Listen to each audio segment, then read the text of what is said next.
Is it better now? You don't hear the background noise? Yes, it's much better, Tanja. Good, then I'll stick with the headphones.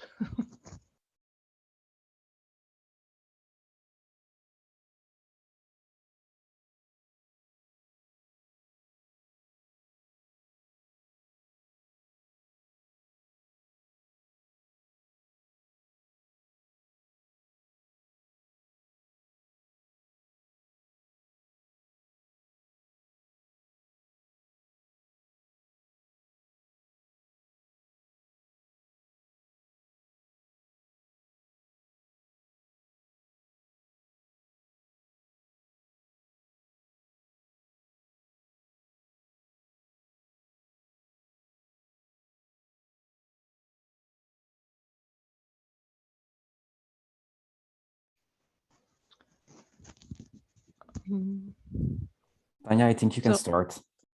Okay, thank you, Bram. Good afternoon, everybody. Welcome to the first session, first parallel session on technical session on the airports. My name is Tatjana, or as everybody calls me, Tanja Bolic. I'm a senior research fellow dealing with ATM at the University of Westminster. And now I'd like to just give you an overview of our speakers. So we're going to have Botan from Tampere University, Carre from Swiss, and Miguel Mota from the Aviation Academy Amsterdam in the Amsterdam University of Applied Sciences. So I will now like to first present to you shortly Bo, who is tenure track assistant professor at Tampere University in Finland. His research interests include radio signal processing in radar, wireless communication systems, joint sensing communications design, machine learning of multiple modal sensing data fusion for human activity recognition, privacy preserving and security mechanism of sensing data. He is investigator of multiple EU and Finland research projects, and he is also an active reviewer of IEEE and IET journals in radio techniques. So Bo, floor is yours. You have 15 minutes for the presentation. I would like to ask all the participants to put their questions in the Q&A in the HUA application because the Q&A and chat is disabled in Zoom. So please do go on the HUA and post your questions there. Bo, please go ahead. Okay, thank you. Let me turn on my video. Okay, can you see me?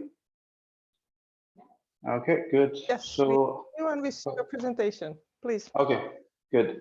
Thank you very much for the introduction. So I'm Bo. So I'm very glad to be the presenter in this airport and airline. To be honest, this is my first time to present in this community, because usually I present my work in wireless comm and radar.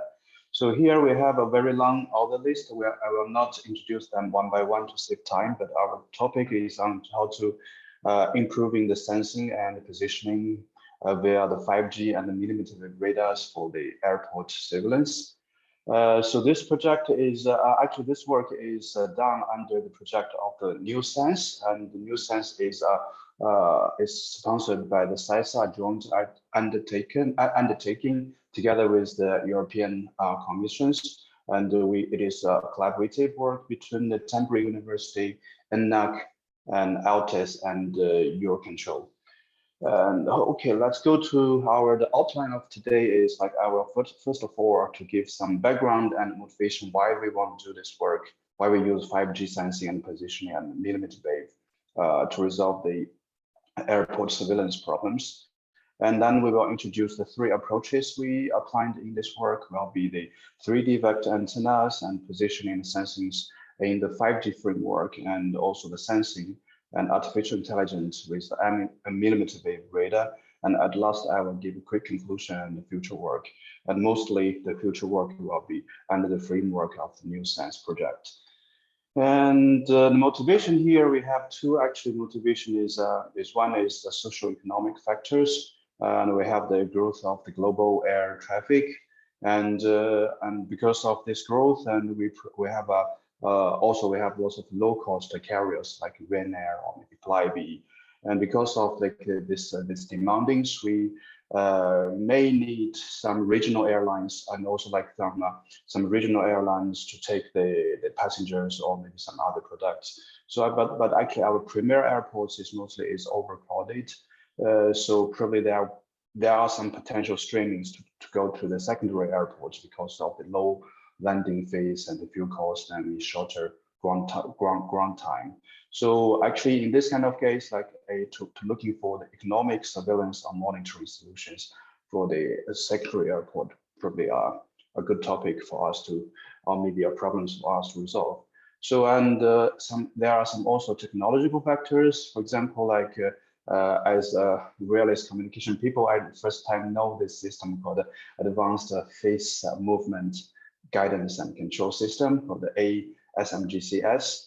Something like a platform can intake lots of different technologies on board. For example, have like surface movement radar and multiliteration technologies and automatic dependent surveillance broadcasting system and also camera and LiDAR system. So they are all different type of the monitoring and surveillance and detection techniques, but each of them, they probably have some problems. For example, like cost issues and also like the limited performance in some different weather conditions, or maybe they have the low equipage rate problems. And another technological factor is the rise of private 5G network, and we emphasize this private 5G network is to compare with the traditional VPN, the virtual private network. So for the private 5G network, we will have the dedicated spectrums and infrastructures just for this private organization, maybe a factory or maybe an airport or maybe like a transportation system. And but by allocating the dedicated spectrum and infrastructure, the private 5G network can actually guarantee the service quality just for this specific sector. And especially, it can enhance some specific functions to fit the need of the specific factors. For example, you can have better positioning functions and low latency transmissions to for some specific for the need of the service. And in this in the context of this 5Sense project, we refer to the like airport surveillance. And here is like our new sense propositions. We actually propose the three potential solutions may help to meet the low cost and the high accuracy monitoring and the tracking solutions for the airport. But I will introduce them later. But because like this new sense project is actually a continuity of another project. I was not in that project, but I just read some materials from our project before the new sense project called the Invasion project. And in the Invasion project, the partners, they already investigated the ADSB and video and LiDAR systems. And they actually to prove that it is maybe a affordable solution to detect and track and recognize the different type of targets. And also by using the ADSB, they can also identify the cooperative targets. And by using the ADSB and LiDAR together, they can enhance the tracking accuracy.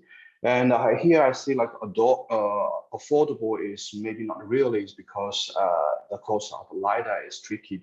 Because if you want to have a multiple channel LiDAR, the price will go up linearly, going very, very high. But the problem is like our colleague discovered in the Invasion problems is Invasion project is actually the low visibility conditions. For example, if there is heavy fog or heavy rain, so the LiDAR and cameras, they will not have give the enough good result. And also like the tracking accuracy of the non-ADSB target is not as good as predicted, as expected. And also the identification of non-cooperative target is happened to result in the Invasion project.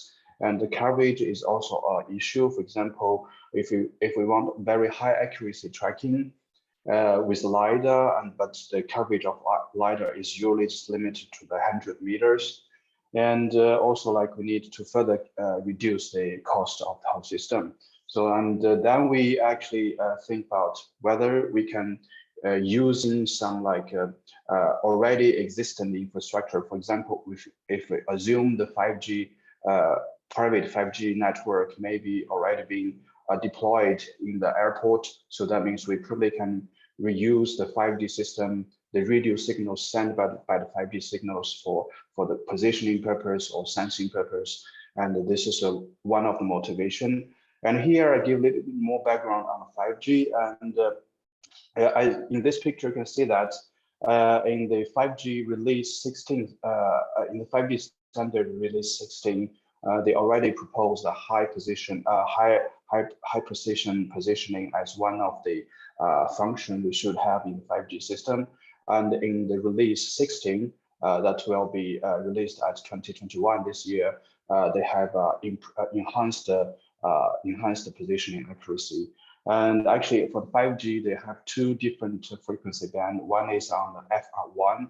It works on the sub 6 gigahertz, mostly will be 3.5 gigahertz. And also they have millimeter wave frequency band that will be over 28 gigahertz. And in the millimeter wave, they will give like a very high accuracy angle and distance and the frequency shift estimation, and to have very high accuracy positioning.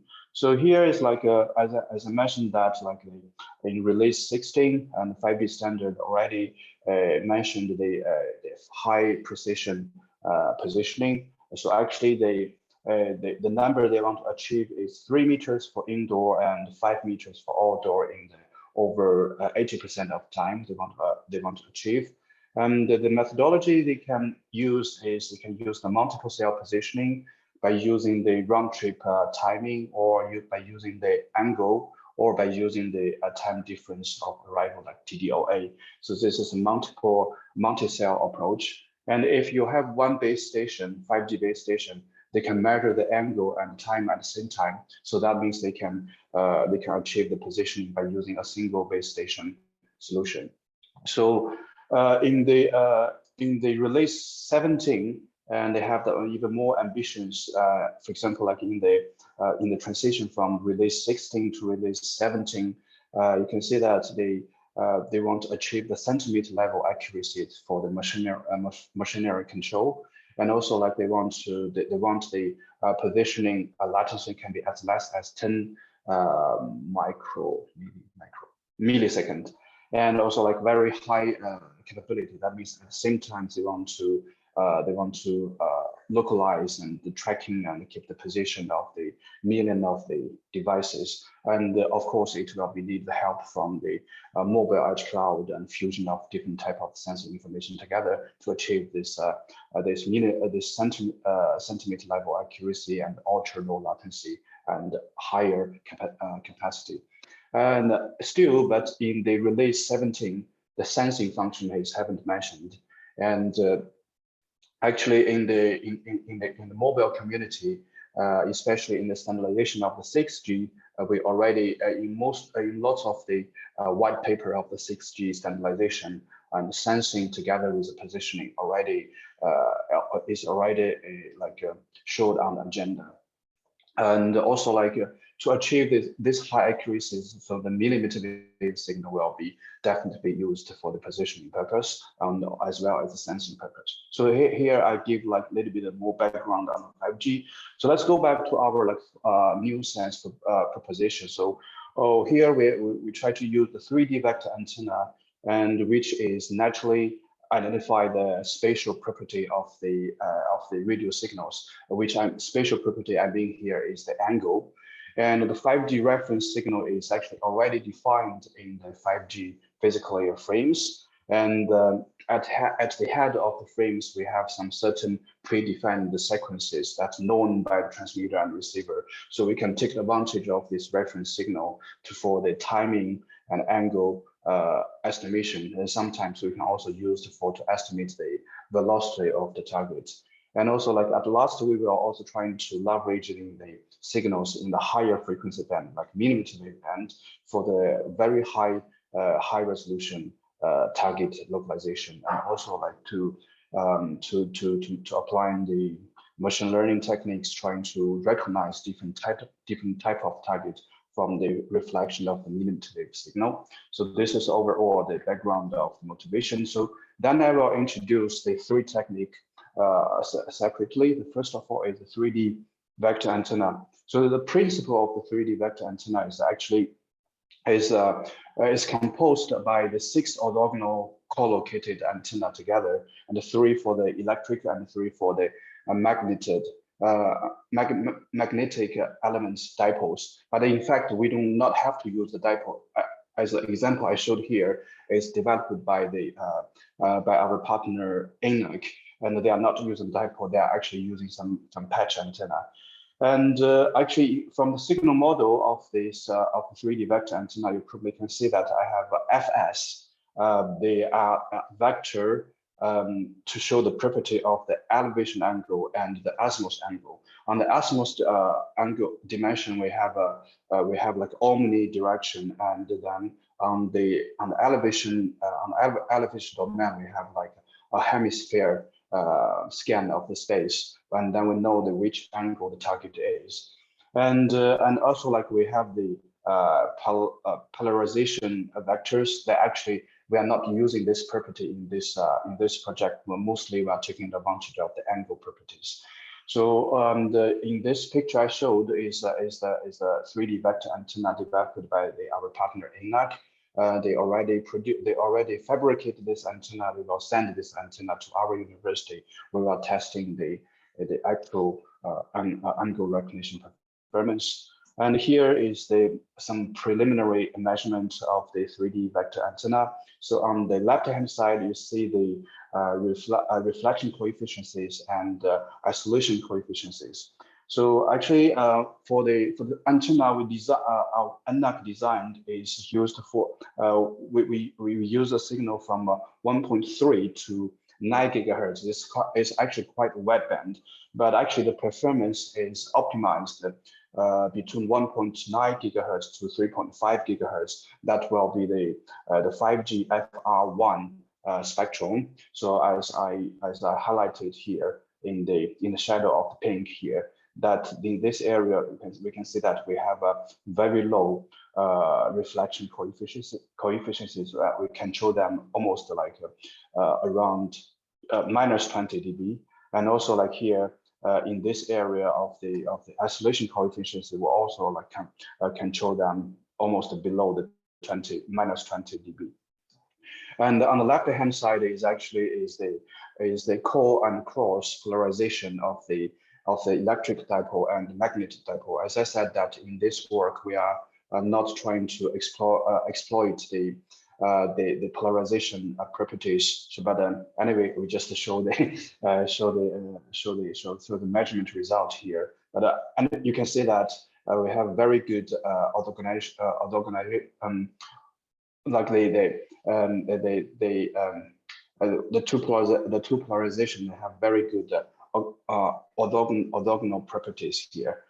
And then we move quickly to move to the 5G positioning and 5G sensing. As I mentioned that in the 5G standard, we already defined reference signals. Actually, we have three different type of the reference signal. And in the uplink, that means from the 5G terminal device to the base station, we have the sounding reference signal. And for the downlink, we have two types of the reference signal. One is called the channel state information reference signal, CSIRS for short. And also another one is called the positioning reference signal. So all of these reference signal, they are predefined signal and orthogonal. Each device will have allocated a special sequence, and this sequence they are orthogonal on the frequency domain and the time domain. So that means like we can take advantage of this orthogonality between the devices, and to estimate the angle and distance of each individual device. And if the vehicles or the aircrafts, they are equipped with a 5G transmitter or receiver, so we can use this 5G reference signal for localization purpose. So at the right hand side, I give a very commonly used angle and delay estimation algorithm. And if you know that name is called music. But here we give some extension of the music algorithm. So first of all, we construct the spatial steering factors. You can see that we have 5 for the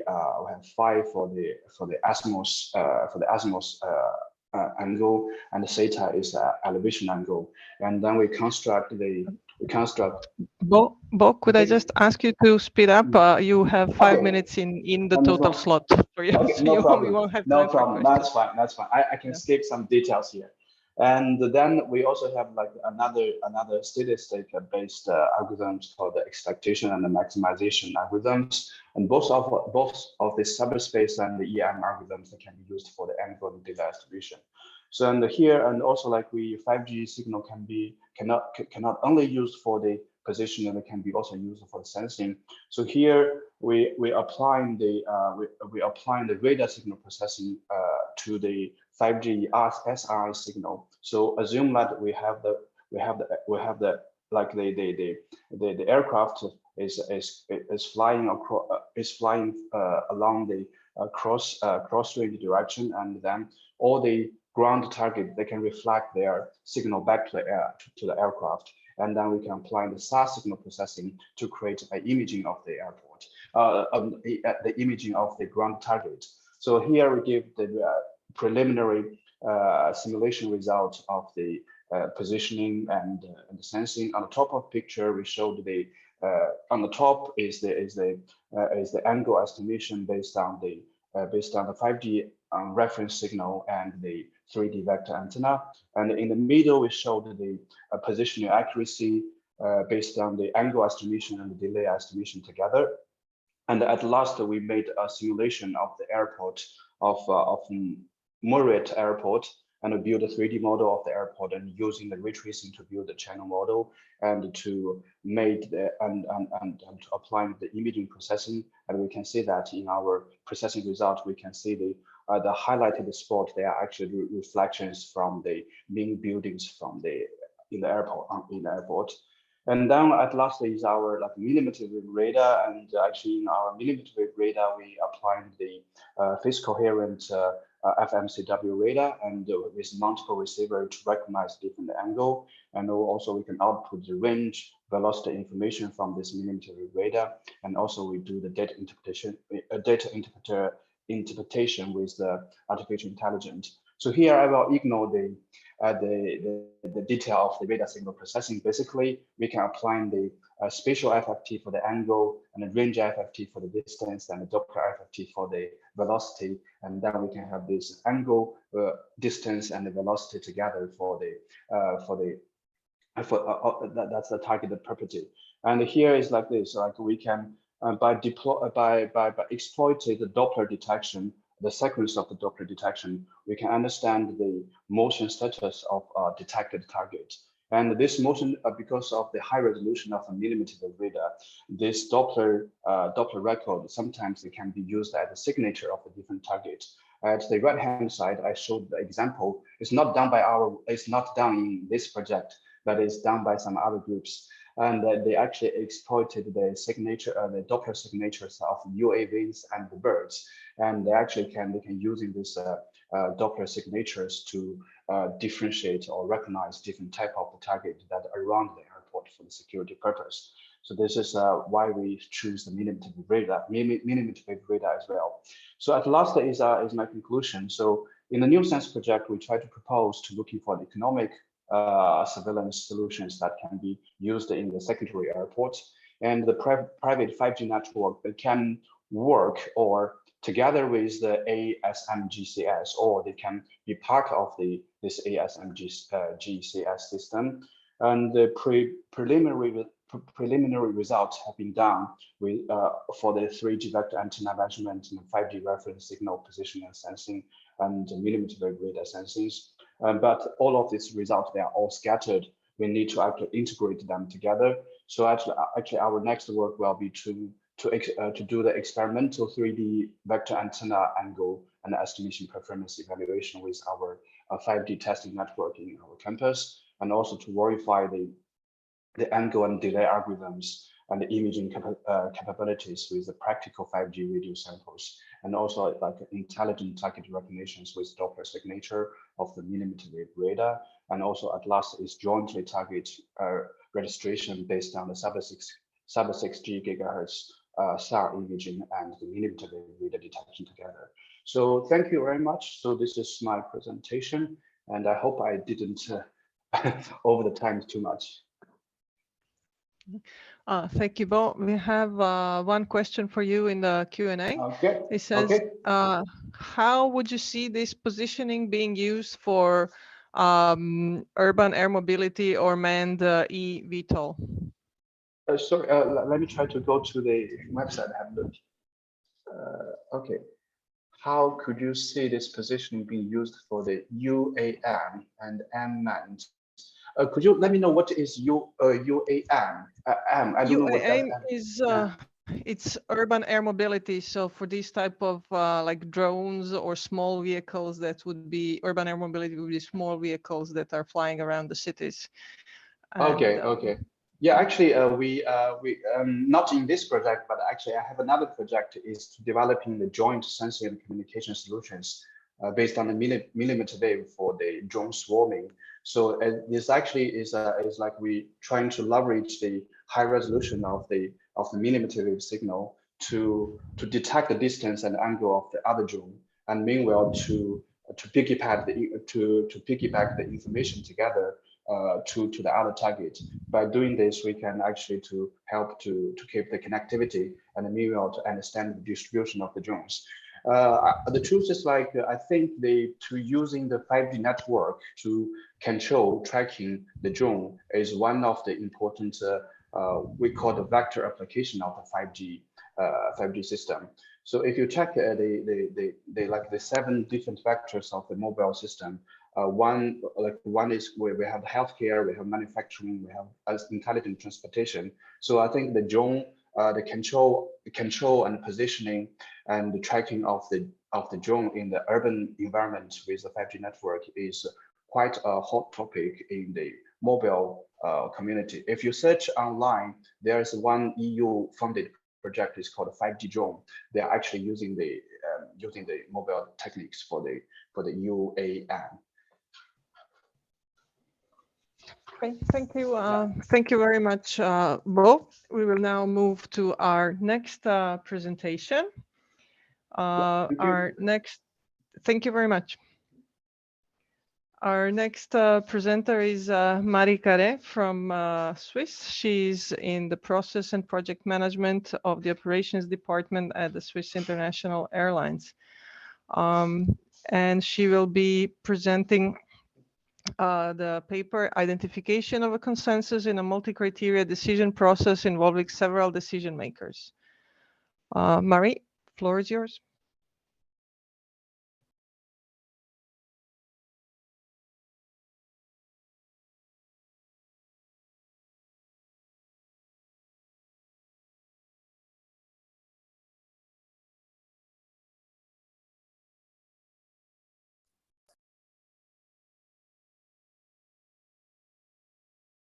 Marie's having trouble of unmuting herself. Bram, could you help her? Yes, correctly. She left the meeting, so I made her co-hosting. Can you hear me now? Yes, we can hear you now, Marie. Cool. Okay, great. Thank you very much. I'm gonna share my screen. I'm really sorry. I don't know exactly why this is not working properly today, but hopefully it's gonna be fine for the presentation. So can you see my screen now? Yes, we can. It's still not in the presentation mode. We just see the whole. Okay, now it is. Okay, perfect. And I'm going to reduce that. Okay, so thank you everybody for participating to this presentation and taking time for that. I'm Marie Carre from Swiss International Airlines, working in the operation department, but also doing a PhD on the long-term vision for the Lufthansa Group about optimization altogether. I would like first to thank my co-authors, Séverine Durieux and Laurent Pietrac from the University of Clermont-Ferrand, and Eric Nantier, who was my former boss at Swiss, but unfortunately left and now is self-employed. So I will present you the context of our identification of a consensus with multi-criteria decision and with several decision makers. And then I will present you the methodology that we designed and some behaviors of this methodology that were being identified. And then I will conclude. So about the context. So as you know, there's several airlines grouped into strong alliance, like the Lufthansa group or Air France-KLM and so on, all over the world. But for now, at least for the Lufthansa group, when we have a disruption, we are not coordinating so much together. So we have 3 airlines, airlines A, B, C, each with the schedules to, for example, an outstation, and there's an outstation disruption. You can check in the CODA reports, for example, in 2018 and 2019, it's happening pretty often that we have to cancel flights, so that's mandatory. And the current coordination that we have now is to say, okay, airline A, I'm gonna cancel this flight, and I will just inform the other airlines of my group that I'm gonna cancel this flight, and not more than that. And we're doing that because otherwise we are rebooking our passenger on the other flights or the other companies, which will be canceled again and so on. So for the passenger, it's not really a good solution. So what our hypothesis, and that's the basis of this PhD, is to say if we just put together our resources when we have a disruption in an outstation where we're all impacted by this disruption, so we would like to demonstrate that putting our resources together will just give better solution for all airlines and for the passenger too, so that we could play with the passenger flows and connection and so on to get a better solution for everybody. But if we have optimized solution, that's a thing, but then how to make the decision makers accepting the solution, how to assess which solution is the best one, how to get a methodology which is efficient and really optimal to reach this consensus. That's the goal of this paper. Just a little bit small overview of the process of a global optimization. We have a disruption. We will generate a new schedule and propose new schedule. Sorry. We will optimize the passenger flow, and we will get, for example, the 10 best solution from the Pareto front. And then we need to identify the consensus. And that's here, this step that you can see. And that's about it in this presentation. So, of course, it's multi-criteria. As you know, operations are really complex, and you cannot decide only on one criteria. And the fact that we are several airlines with several businesses and business priorities, it makes it even more complicated. So we need to be multi-criteria and take into account all the criteria of all stakeholders. That's operational, and the expert who would use this optimization needs a user-friendly and intuitive method because they need to understand it to trust the system. As it is a consensus identification, we need all the decision makers involved because like this, we can increase the adherence to the proposed solution. And of course, we have some time constraints because we are operationally, so maybe that's a disruption, or we need to cancel the flights within the 10 next minutes, and then we need to take a decision in a very short time. So of course, no human brain can access all this complexity, all this data, and like 10 best solution. It's not really easy, and that's why we are using, or we are proposing to use several MCDM, so multi-criteria decision-making methods. So we check some in the literature, for example, the one with the uncertain preferences, to try to don't ask too many inputs from the users.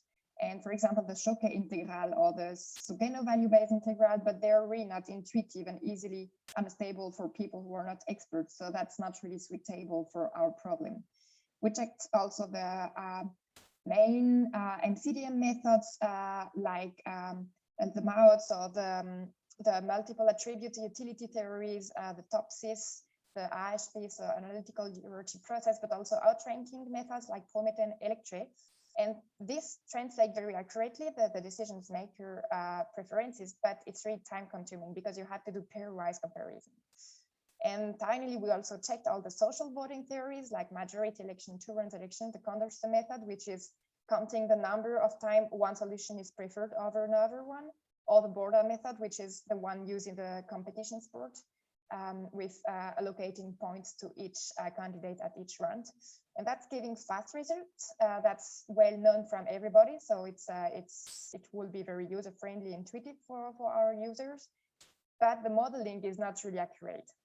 So we propose to combine different methods to first identify all the criteria and the criteria tree thanks to the AHP methodology, and then to adapt the modeling of the human preferences thanks to MCDM methods and some elements of that, and then to take advantage of all the efficient and intuitive methods from the voting, social voting theories. So I will quickly present you now the combined approach that we did. So the Borda method is quite simple. You have a list of candidates and each candidate will be ranked. And depending on the rank, they will get a number of points that you can see here in the equation. So based on the total number of candidates and the rank of the candidate. The advantage of Borda, for example, over the Condorcet method is that it always identifies winner, and we need a solution at the end of the consensus process. It's a well-established method, which is known by or understandable by everybody. And one of the big advantage too is that we can rank two solutions as equivalent. And this is very important in our process because you could have two solutions which are perceived as equivalent by the user, and we need to be able to reproduce that. So the solution that we propose here to spread the scores is the one used by our researcher in the context of partial voting, which is just to take the average score of the two ranks from the equivalent solutions. And to model accurately the decision maker sensitivity and priorities, we use two different inputs per criterion. So we have the different criteria that we identified already with the IHP. And then for each criterion, we will ask the indifference threshold. So for example, if I have a solution for one criteria giving me a score of 9.04 and another one 9.05, but that's for me as a human, I don't really perceive any difference and I don't want to see any difference.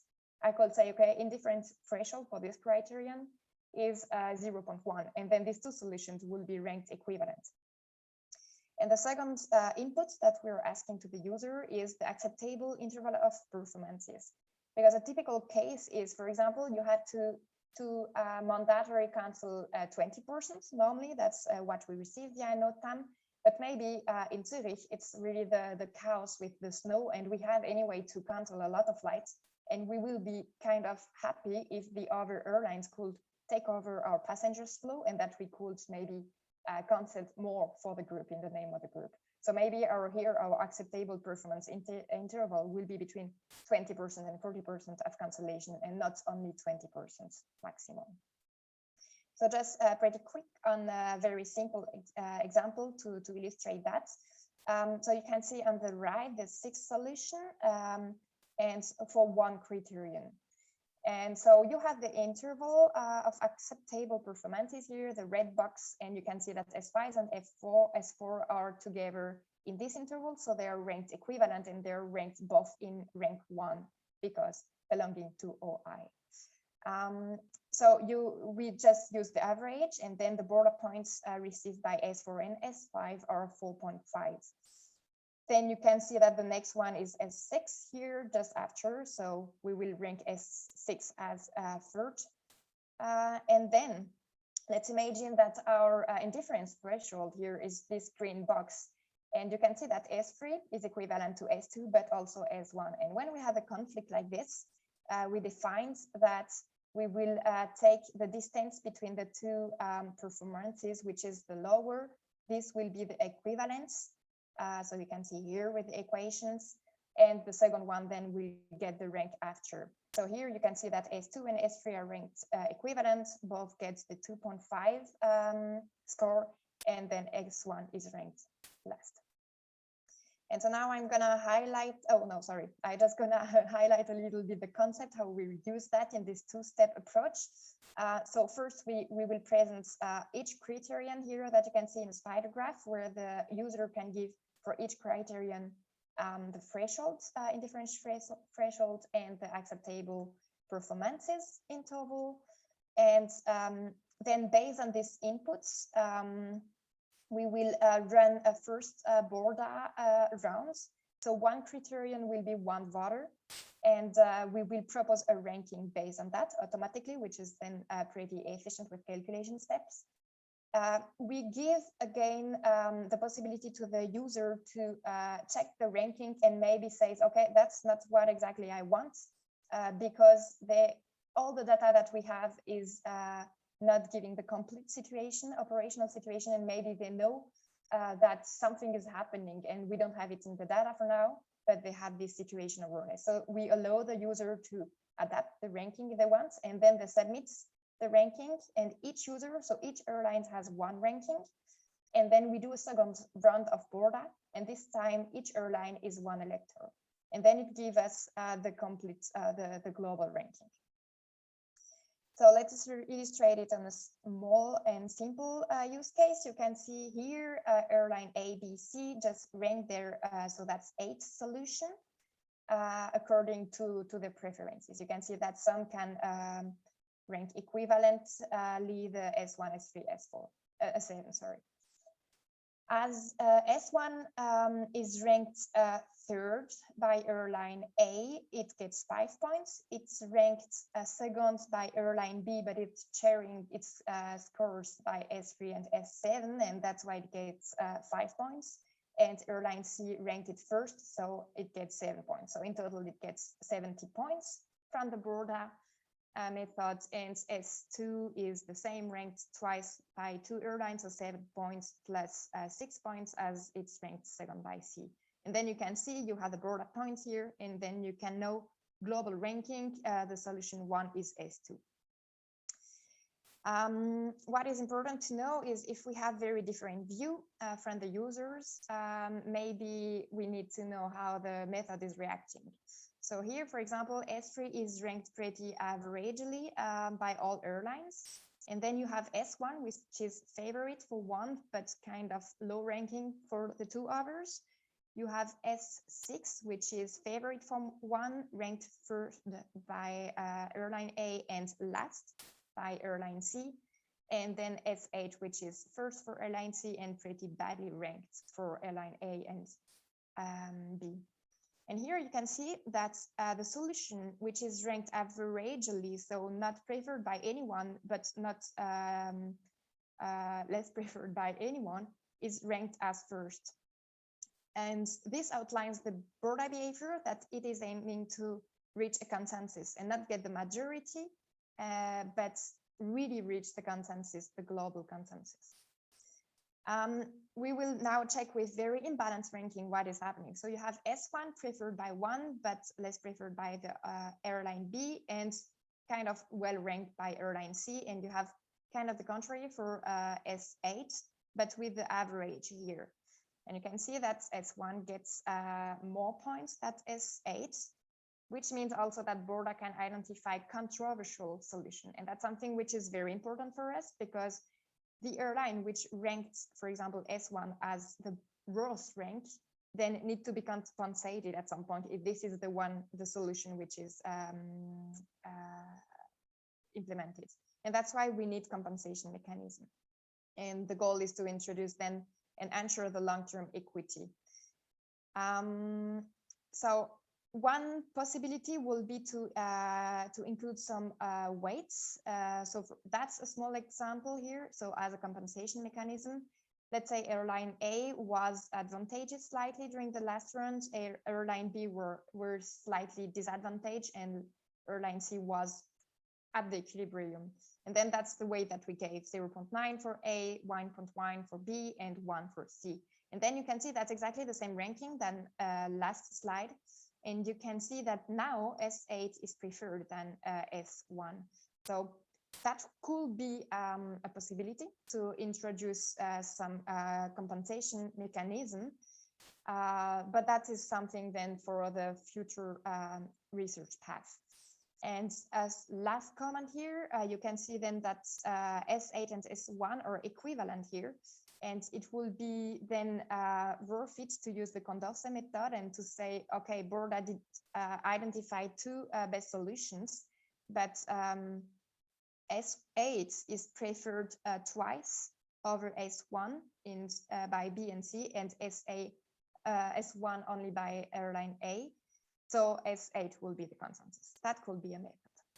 So in conclusion, so we presented a two-step approach, so based on two rounds of Borda, but with which is quick and efficient with the calculation steps, and which allow us, thanks to limited user inputs, to efficiently identify the consensus.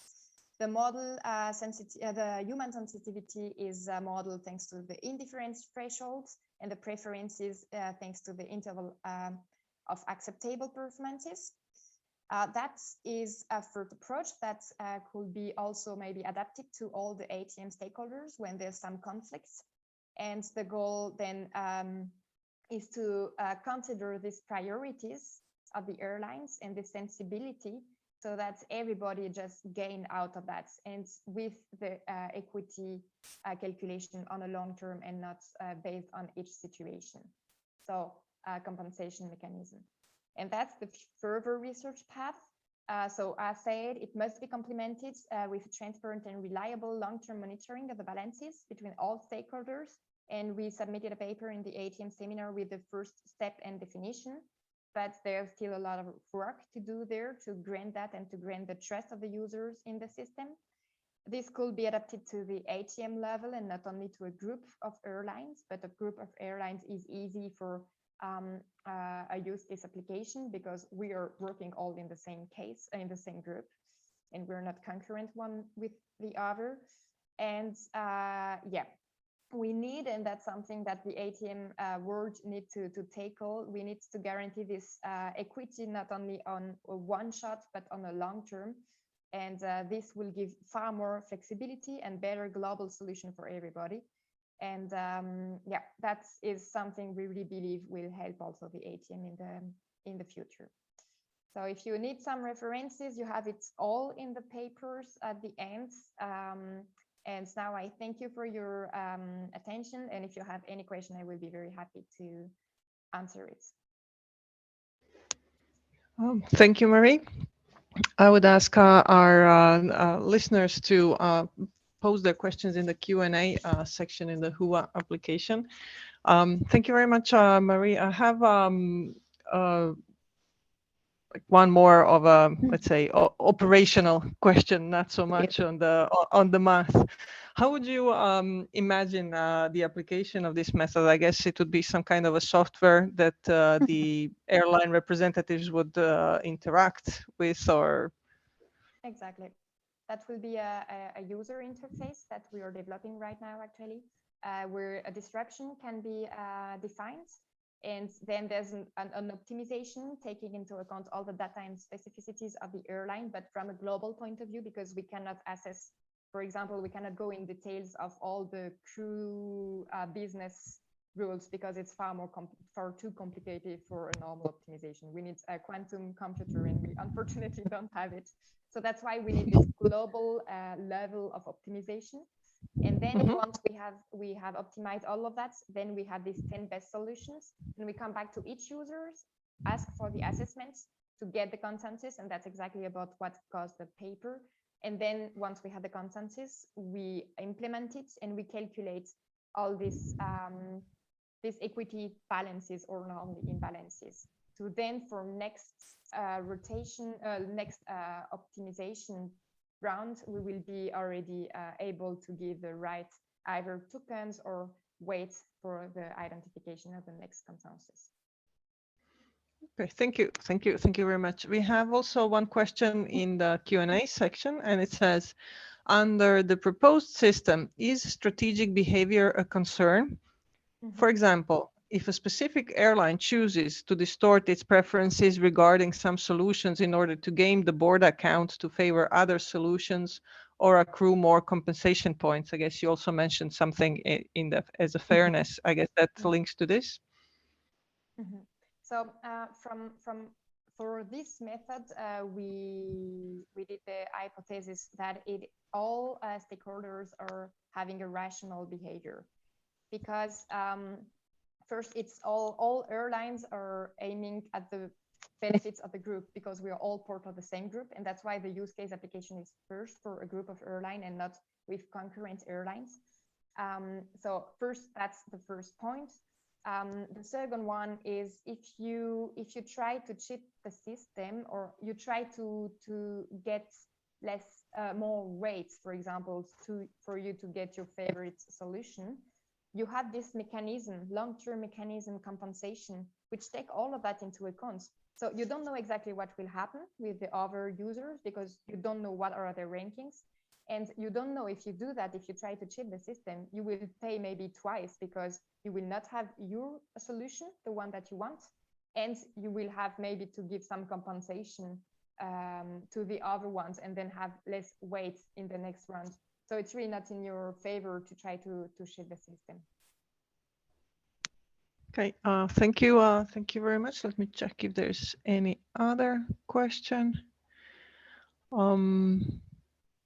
Yeah, I think that's all. Well, thank you very much, Marie. Very, very impressive work. We can now go towards our next speaker. Thank you. Who's Yes. Hello, Miguel. It's so our next speaker is Miguel Mujica Mota, who's associate professor at Aviation Academy, Amsterdam University of Applied Science. And he's also scientific director for Europe of International Group on Aviation and Multimodal Transport. Miguel is going to present a paper on the rise of the smart passenger, analysis of impact in airport terminals. Miguel, floor is yours. Thank you. Thank you very much, Tanja. Do you hear me? Yes, I can hear you and I can see the presentation. Okay, so perfect. we're all set. Okay, thank you for your presentation. As the chair mentioned, the title of the talk is Analysis of the Impact of on Departing Passengers Flow in Airports. It's a joint work with my colleagues, Paolo Scala from the Amsterdam University of Applied Sciences, Dr. Michael Schutz and Daniel Liu, Ming-Xuan Lu from TU Dresden in Germany, and also Dr. Jimenez Perez from Cranfield in the Center for Air Transport Management. So the title of my talk follow this standard way: introduction, then concept. I will present the concept, and then later the applications or models that we developed, and the framework in which it's framed all the study, and then the results, and discuss the future work.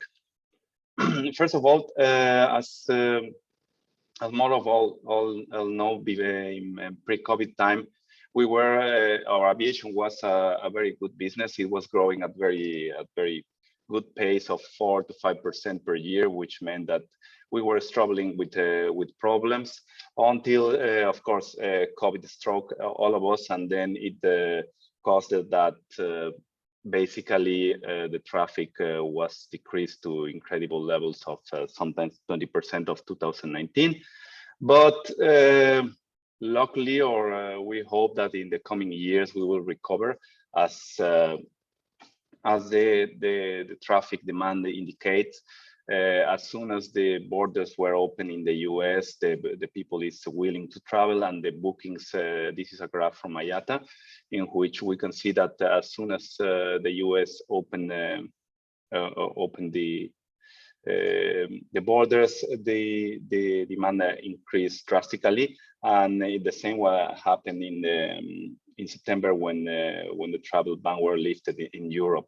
So everyone agreed that in the future we will recover from this pandemic and we will go back to the numbers of 2019, and the industry will continue to grow in the future with similar problems that we faced before and we haven't solved it yet. But fortunately, this pandemic made that we all were forced to start becoming more digitalized and using new technology, and also industry started to implement new, more electronic devices that help us do the travel as easy as possible without interacting much with people, but also with the different technology in the airport. But we have gained efficiency, as I mentioned, by electronic processing of passengers, but we also implemented other procedures that hinder this smooth travel. For instance, as we all know, we implemented social distancing depending on different countries and different airports. It is more drastic than in others. It was implemented also extra additional health documentation and verifications. Now we need to depending on where we travel, we need to come with not only certificate, but also test doing some hours before our flight. If not, we might lose our flight. The airports also implemented reinforced cleaning procedures that also reduce the capacity in the system. Testing centers, and depending in some countries also, you have to be checked with some technology for identifying if you have the potential of being infected by this disease. So the focus of this study is to evaluate what will be the impact of a new type of passenger that will try to avoid this hassle as much as possible. We call this passenger the smart passenger. In the paper, you can see the detailed description of what is the profile of this passenger, but actually is one that we assume that owns more elements in the journey by the new technology, and takes advantage of time savings of becoming very light in his or her travel, for saving time and enjoy the comfort that some airports can offer once you pass the main pain points of the airport. So actually, what we propose in the article is that this smart passenger will follow this idealistic route in which they do the checking online, then just arrive and do the bag drop as soon as he arrives, and then follow the different steps: security screening, outbound border control, and boarding in a very efficient, as he's traveling with probably only the mobile phone and probably a credit card just to do some shopping inside the terminal. This profile falls within also one of the projects that we are currently working on, which is the Mota project. And in this project, basically, one of the main assumptions or premises is that by propagating the information from ATM, it will be possible for the passenger to take more control on his journey. This profile of passenger is possible, and it has been proposed not only by us, of course. It's based also and proposed in similar programs. For instance, ICAO proposed the TREAT program, in which they propose that this type of, or the identity of the passenger is recognized by using, for instance, biometric technology. Also, IATA has the One ID program, and also the World Economic Forum.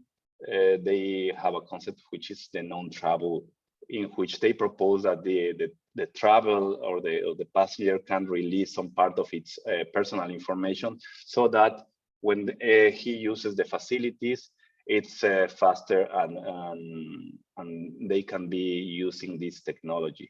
In particularly, the World Economic Forum identified that for this become a reality, 4 key technology need to be investigated and improved. One is the distributed ledger, cryptography, biometrics, and mobile interfaces and devices. And the idea of this smart passenger in our study is that he focus on maximizing the dwell time in the airport and not spending the time in the pain points in the terminal, like security or check-in, among some of them. Yeah. In addition, we also propose, or we identify that from in order to get the benefit of this new technology, not only the passenger needs to use this technology, also the airports, they need to readapt or re-engineer in order to incentivize the passengers travel in following this profile, and also putting some technology that make them that incentivize the passengers to use the terminal facilities, and particular technology which is dedicated for this type of passengers. In this case, we propose, and then the way we did it is by creating two simulation models of complete terminals, two complete airport terminals, which are different in their characteristics. One is dedicated to mostly to business passenger, and the other mostly dedicated to leisure passengers. I will introduce them in some slides, in the following slides. And the passenger, or the type of passenger, or the categories of passengers that we introduce are three categories that we identified within the Imhotep project, and we added, or we introduced these new categories, which call it smart, which has some parameters, and we put this passenger into these two case studies or two airports with simulation. So basically, we introduced this passenger, and the objective that we pursue was to identify what will be the impact of this new type of passenger, in order to identify if there has some potential or some impact in a higher level objectives, like the 4-hour D2D traveling within Europe. Yes. So these are the characteristics of the passenger. As you can see, there is a smart passenger, and we assume that this passenger will have a higher speed than the regular passengers, like the visitor or leisure ones. He will have probably he could have bags to check in, but the idea is that he just drops the bags as soon as he enters to the system, or maybe also in an offside airport facility. So he entered to the system or to the airport probably with just a card and a phone. So he doesn't have any items to be screened as security. That allows the system, for instance, to implement other type of technology, like a milliwave scanner detector. So he basically just like walking normally, he can just cross security if he fulfills the requirements that he has the less items as possible. And that makes him very propensity to enjoy the facilities that are or could be in the future in the system, in the airport. Like at the moment there's shopping, catering, but new type of business can evolve dedicated for this type of passenger. So the flow of these of the different categories of passengers are the ones that are presented here. So basically the visitor and leisure passengers will follow the traditional steps in the process: check-in, security, and the business passenger can just skip check-in and go directly to security, and the smart passenger can follow just the self baggage drop-off and go to security. But the difference between business and smart passenger is that the smart is assumed that he will have less items than the business one that normally is carrying his carry-on luggage in the cabin of the aircraft, because in the arrival they want to leave the airport as soon as possible because of the meetings they have. So we implemented a methodology based on simulation, which is a multi-layer simulation approach that we have used in previous projects, and it gave us good results. With that approach, we can just evaluate different concepts and construct different models at different detail levels. So as I mentioned, the case studies that we applied in this study were two case study. We constructed the terminal or the airport, the terminal building models of two airports. One is Palma de Mallorca Airport, which is mostly dedicated to leisure passenger. In 2019, it transported 25 million passengers, so it's a big airport. And this is the layout that we model in this case. Basically, we try to reproduce the main elements of the airport, and also the facilities in place. These are the amount of facilities that put in the model: 204 check-in counters, 40 boarding pass readers, 19 security lines, counting 75 gates. In this case, in order to evaluate the smart passengers, we constructed a base case in which we assume that at the beginning is the current situation where we don't have smart passengers at all, and then we progressively increase the percentage of passengers or smart passengers that are using the facilities. So in the first scenario, it was 10%, the second one 20%, and the third one 30%. And also we implemented some technology for the airport, like I mentioned, the walk-through security scanner. And in the table 4, as you can see here, basically the percentage mix of the different type of passengers. In the base case, we have this percentage: 10% business, 15 visitor, 75 leisure, and 0 smart. And the first scenario, we increased with 10% smart, and we reduced as a zero sum. We reduced the percentage of the other passengers in the airport. And we do it in the same approach in the other two scenarios. We increased 20% and then 30%. And then we analyzed what will be the impact of that. First of all, we focus in the leisure airport, or I will present the leisure airport, in this case, Palma de Mallorca.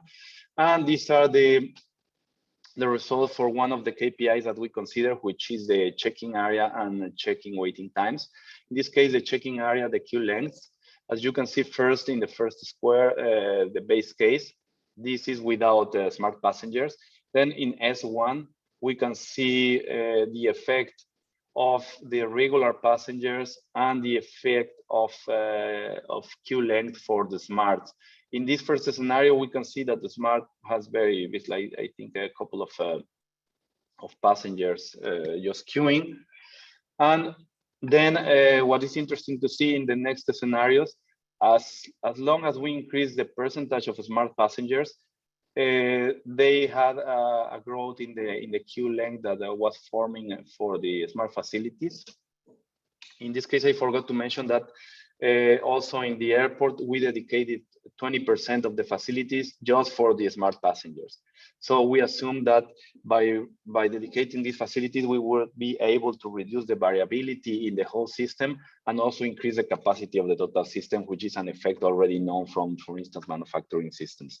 So as we could see that, for instance, in the last scenario, when we had 30% of smart passengers, there were long queues for the smart passengers, while for the regulars, we could see that there was an improvement, a progressive improvement for the regular passengers, which in this graph, basically, we aggregate all the other three types of passengers.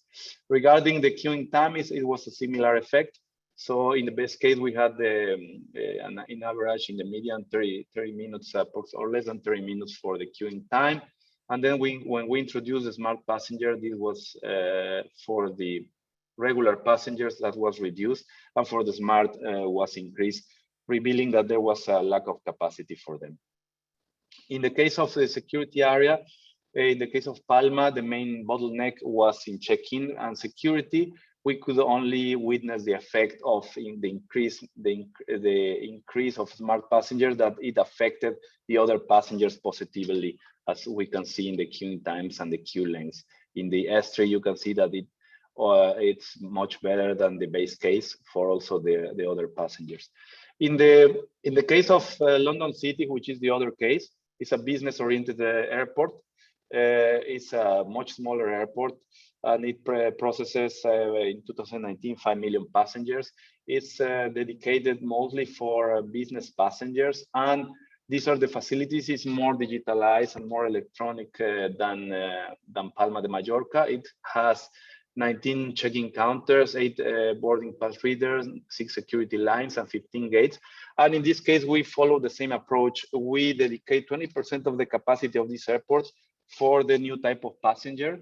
So trying to incentivize that the passengers, or assuming that that will incentivize the passengers to become smart and use those dedicated facilities for them.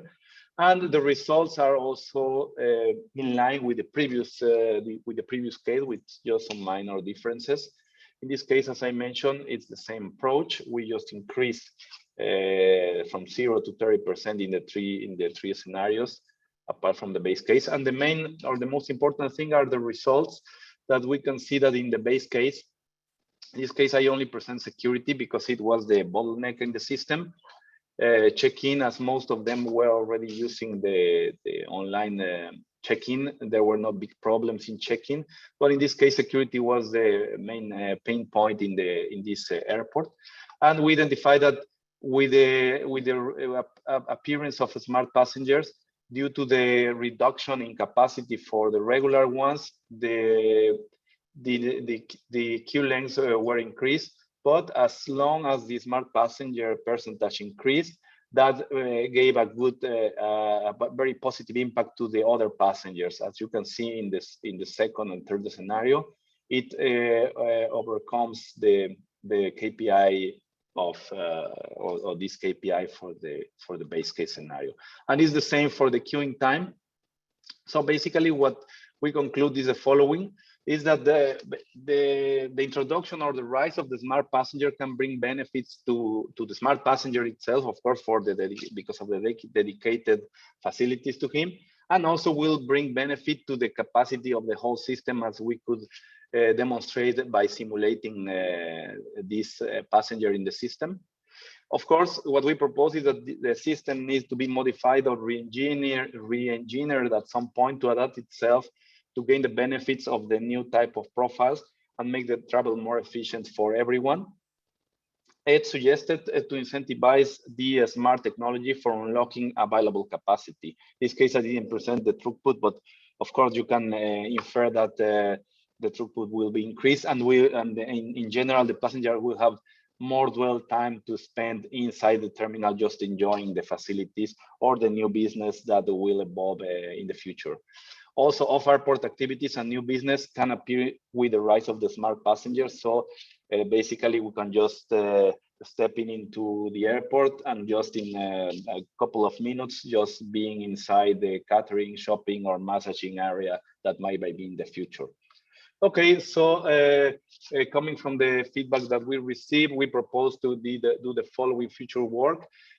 First, we will do the sensitivity analysis for the turning point that we identified that at some point we need to manage the resources for the smart passengers. So there will be an optimization case. And we will also analyze, as we did in a previous work, analysis of variance to identify what are the elements that impact the most in the variability of the systems. We will test in these models, as since we have the complete terminal models, we can test other concepts like virtual queuing or shared resources or pre-ordered services that can be evaluated and identify what will be the impact. We also suggest that process-based redesign of systems is done. And we will also go into a lower level of the study by making prototype of these simulation models using the facilities of our partners in Cranfield, using a laboratory called DART, in which we can recreate some prototype of these systems or some prototypes of airports and evaluate with real humans what will be the impact, and probably identifying other characteristics like irrationality in the behavior or nudging. And last but not least, we will identify what will be the impact of this type of studies in the 4-hour door-to-door, which is one of the main goals of the SEIU funded projects and also for us. There are some future work if you are interested, and also the link to the project in Mota to know more about what we are doing together. So thank you very much. These were the rise of smart passenger part 1. It implies that it will be a follow-up. So thank you very much. If you have some questions, I will be happy to answer them. Thank you, Miguel. Very nice presentation. So we have one of the questions from the audience, from Margarita Bagamanova. It says, does the number of facilities for smart passengers stays the same in all scenarios that you were simulating? Yes, in this case, we fix the facilities. As I mentioned, and you can find it in the article, we just assume that 20%, but it was just based on our experience that probably it could be a good number. But from the results, we identified that in some cases it's not sufficient. So one of the follow-up projects is to identify how, if we share the resources or if we identify optimal solutions for the smart percentage and for the rest of the passengers.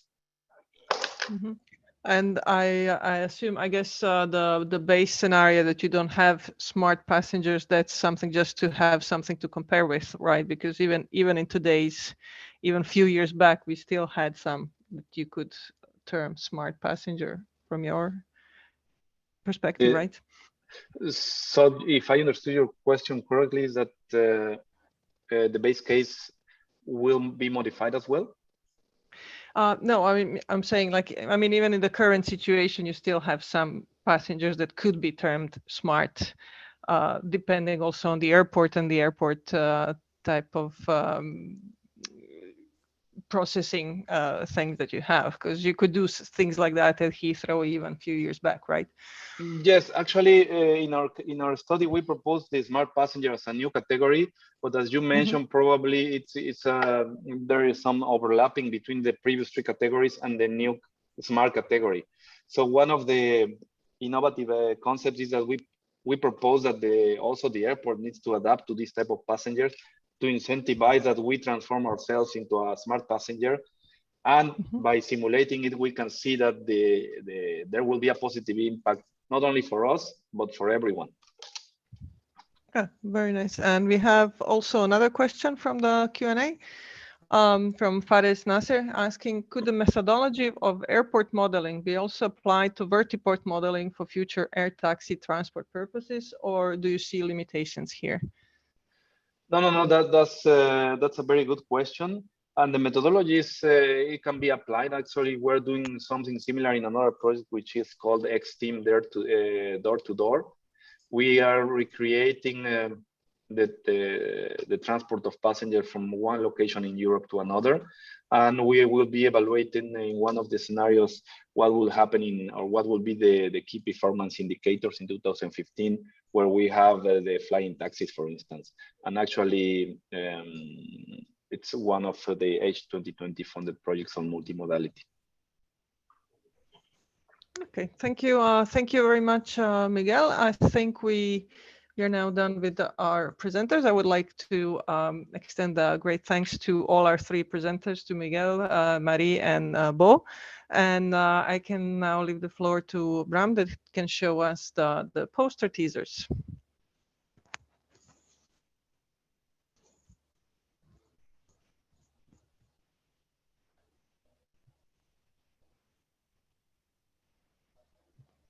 This is Dispatch, in which we aim to develop and validate a decision support system for airline operation control hub center. The focus on Dispatch is to research on the application of machine learning algorithms within the environment of airline operations. A framework was already developed and possible machine learning applications, like a solution prediction in disrupted situations, were identified. To generate sufficient data for the training of the algorithms, Dispatch uses an own developed airline simulation tool. We invite you to take a closer look at our video presentation as well as the poster on the virtual exhibition platform.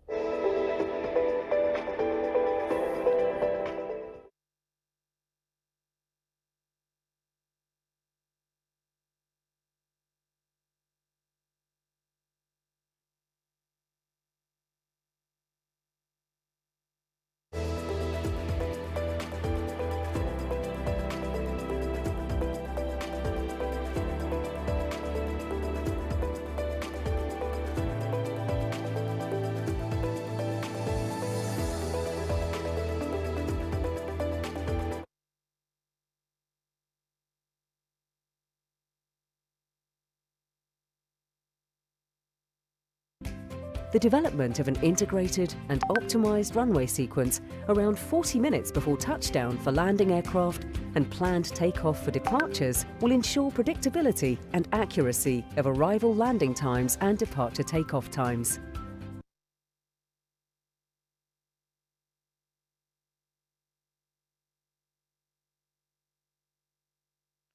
So-called plate lines accelerate the decay of wake vortices during final approach, the flight phase with most wake vortex encounters. As can be seen on the photos taken at Vienna Airport, a plate line consists of several upright plates installed underneath the glide path.